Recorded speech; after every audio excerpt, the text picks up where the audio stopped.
Okay, hold on to your butts, because this is about as dark as news gets. This is John Iadarola live video for the Damage Report, about a half an hour out from our daily live show, which you can, of course, catch later on. So let's jump into this. Trump is apparently alleged to have used the protection of the National Enquirer to duck allegations of having, back in the 90s, raped an underage girl at a party by Jeffrey Epstein. And I want to be incredibly clear, and I'll give reasons why. I would not be reporting on this if it was not appearing in Ronan Farrow's book, Catch and Kill. I trust based on his record. And by the way, he is not claiming that Trump did it. He has sources that know that the National Enquirer tried to protect him. He has a very good reputation for his research and does not just willy-nilly throw things into his books. And so for that reason, because apparently National Enquirer took this very seriously in the run-up to the election, that is why I'm going to give you these details. Otherwise, this is the sort of topic that I would not want to touch with a 20-foot pole, partially because the entire subject of pedophilia, and especially pedophilia by incredibly wealthy and powerful people, that whole well has been so poisoned by insane conspiracy theorists on the right wing that you can't help but sound crazy if you talk about it.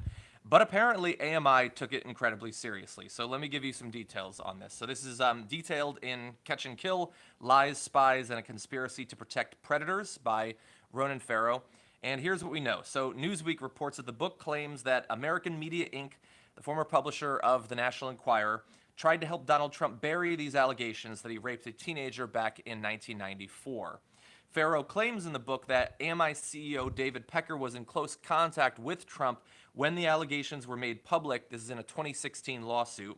And that then National Enquirer Director Dylan Howard assured Trump's personal lawyer at the time, this is Michael Cohen, of course, that, quote, they would track down the woman with the rape allegation and see what they could do about her.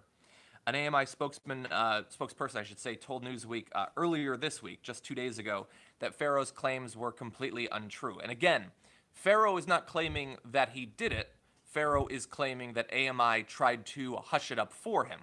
And there is at least a little bit of credibility to that. One, because of Farrow's reputation, and two, because AMI, we already know, was hushing up other stories that were scandalous and that could potentially have hurt Donald Trump during his bid for the presidency. And so let's give you a little bit more details from that lawsuit. The anonymous plaintiff, identified only as Katie Johnson in the initial legal filing that was dismissed in California, later referred to as Jane Doe in two subsequent legal filings, this time in New York, said that she was raped by Trump during a party hosted by Jeffrey Epstein at his New York City apartment. In the third and final lawsuit, because again, there were three separate filings, Doe alleged she had numerous sexual encounters with Trump and Epstein at the latter's parties, and said she was also raped by Epstein, as reported at the time by BuzzFeed News. So some details of the lawsuit had previously been known. What is new is that the National Enquirer and AMI were dispatched to once again protect Donald Trump from these allegations. So let's say, according to Farrow, Howard, who is now the chief content officer at AMI, tried to use his influence to put pressure on Lisa Bloom. This is an attorney who was representing Jane Doe. They wanted to pressure Lisa Bloom to drop the client.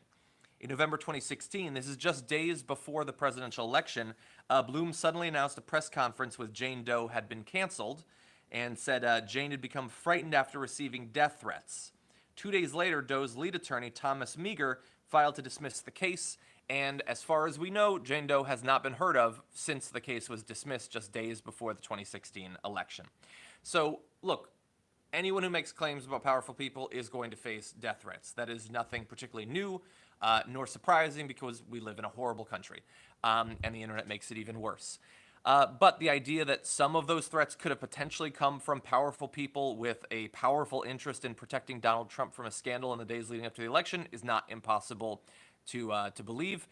We know that Stormy Daniels said that, and Karen McDougal, I think, both said that they had been threatened when initially making their accusations, when it started to be passed around that they had accusations against Donald Trump. So bear that in mind too. So there are at least two possibilities, two that I'll cover in this. One is that he actually did it. that back in New York, we know that he was friends with Epstein, that he went to some of his parties, and might have forcibly raped this woman. That seems consistent with other women's accounts of what happened to him, including one that was his wife. And we also had the account earlier this year of him raping someone in a Bergman Waldorf. I forget the name of the store, the changing room.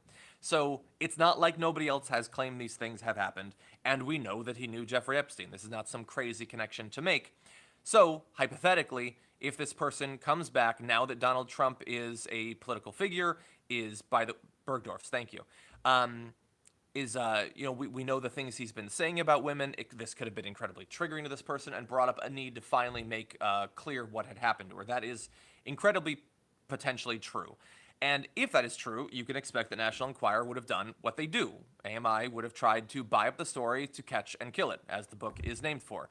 So that is entirely plausible. The other possibility is, we can't discount the possibility that if National Enquirer is buying up these stories from multiple women who had affairs with Donald Trump, it is possible that they're trying to protect Donald Trump from things that could hurt his image, whether they're true or not. So the fact that they were apparently trying to put pressure on the lawyer and maybe even buy up the story, and maybe might have bought up the story, we honestly don't know. If they did do that, we wouldn't necessarily know about it because of non-disclosure agreements and things like that. It is possible that they would have done that even if they didn't believe that the story was true. That is entirely plausible. So I'm in no way claiming that we know for sure one way or another what happened. But we should take it incredibly seriously because this is a person who is willing to file 3 lawsuits about this. Again, it is consistent with other behavior that any number of women, literally dozens of women, have corroborated over the years and recently. And so we should take it seriously.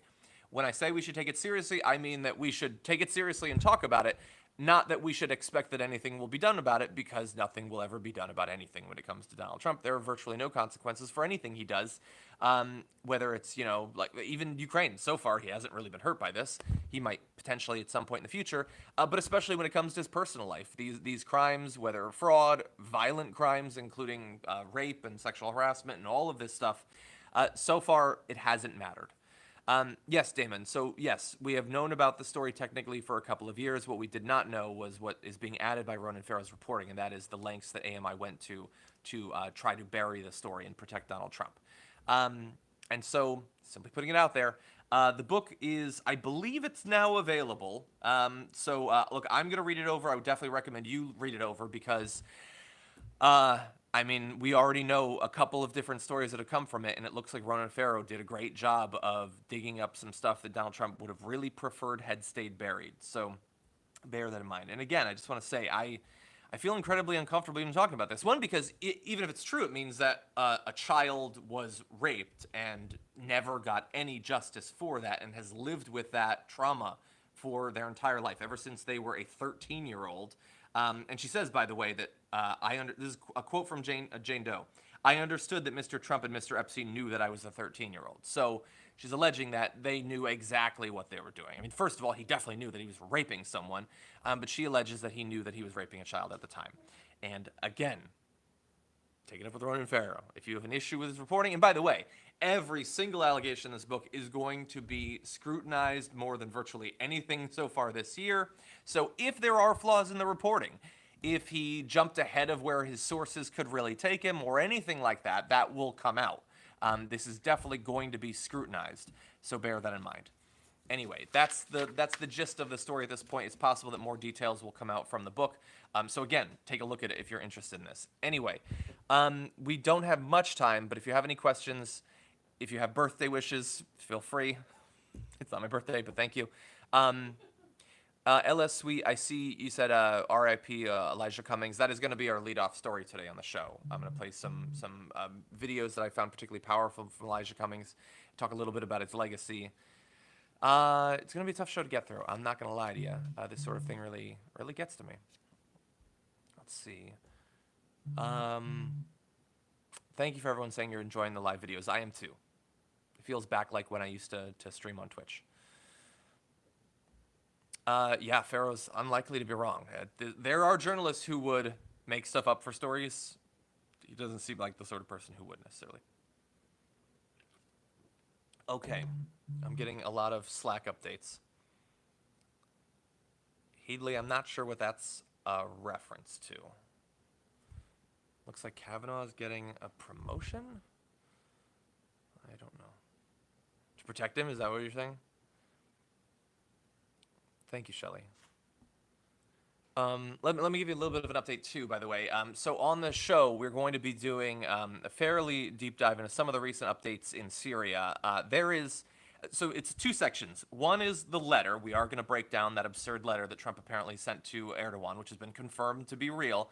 And then also, there is some updates coming out of Syria that are sort of a combination of mind-boggling and really scary in terms of the lengths the U.S. military is having to go to as they flee from this area. And I use flee specifically, not retreat, but flee. And I'll give you the details. It is fairly crazy what is going on there, and I kind of feel like most of the media is pretending that the situation there is something other than what it actually is. So we're going to have that for you. Also, we're going to be closing out the show with Meanwhile In. We've got updates on Hong Kong, the Extinction Rebellion protests in London, and also we're going to be talking about whale populations and how some environmental protections have been incredibly successful over the past few decades. So a little bit of good news amongst a pretty dark day of news. Oh, I also want to mention, I'm not going to be doing another video about this because I already did several videos, but it came out yesterday that AOC's endorsement of Bernie Sanders, that when she made the decision and when she contacted him was when he was laying in his hospital bed after the heart attack, that he was at, potentially a really low point in his candidacy. A lot of people worried that he would not be able to bounce back, and that she called him then and chose to do it then, really before she knew for sure if he was going to bounce back. And so, even more so than we already knew, like, it was already a brave thing to do, doing an endorsement before we get to any of the primaries and anything like that. But to do it when you can't even be sure that he'll be able to continue with it. I mean, that just, that crushes me, that she was willing to do that. Yeah. How could you not love her? Again, I think it was Ida said on our debate coverage, support politicians that you support but don't worship them, and I do agree with that. But there are some people that are just really good people, and so I try to stay rational in regards to them, but it's difficult. I'm not actually covering the testimony today. Perhaps we'll get to that tomorrow, or maybe I'll do a live video later. But Sondland's testimony is definitely not going to look good for him. Okay. Hashtag Andrew Yang 2020. I don't think I had nothing to do with nothing. You can always count on one. You Yang gangers are you're a persistent bunch. Okay. Nancy Pelosi is the assistant. I wasn't even talking about Nancy Pelosi. What are you talking about? Bernie's AOC's mentor in Congress? Yeah. Okay, everybody, I wish that I could go on, but I've got just 13 minutes until live video, and I do still have a couple things I have to do. Oh, you can hear, no, well, it's the phone is humming from the Slack update, so my production crew is they're putting together the last bits of the show, and it's shaking the video that I'm broadcasting on, so you guys are hearing that. Omar is not an active member of Antifa. Sort of don't think that that's true. Hashtag the Burn Squad. Yeah, I love that. That's why we made sort of a reference to that with the title of the podcast yesterday. And you guys all think that you're getting notifications. I apologize for that. Okay, so I gotta run. If you guys, if you're already members, watch the live show. It is going to be a really important show. Not one of the happiest ones. I'm not gonna lie to you, aside from the whale news. But take a look at that. If you're not, you can go to tyt.com/John and take a look, and definitely subscribe and ring the bell or whatever. Could they have not done something other than the bell? Because making everybody who streams say ring the bell is really annoying. I don't like that. Anyway, I'll see you guys in a little bit. Thanks for watching.